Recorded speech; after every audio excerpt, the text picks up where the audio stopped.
शेतकरी मित्रांनो, आज काहीतरी आपल्या चॅनलवर नवीन व्हिडिओ येतोय. म्हणजे आपण आज डाळिंब पिकाचा व्हिडिओ टाकतोय आणि इथून पुढे आपल्याला कंटिन्यू डाळिंब पिकाचे व्हिडिओ आपल्या चॅनलवर दिसणार आहे. आणि हे माझे बंधू आहे चेतन पवार. 10 वर्षाचा डाळिंबाचा एक्सपिरियन्स आहे त्यांना. आणि पुन्हा नव्याने आपण डाळिंबाची लागवड केलेली आहे. 1 एकरचा पूर्ण प्लॉट आहे हा आपला.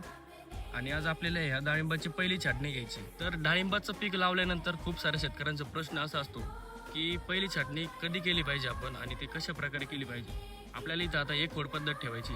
त्या हिशोबाने आपल्याला इथं डाळिंबाची छाटणी करायची पहिली. 2 महिने लागवड करून या रोपाला झालेले आहे आज.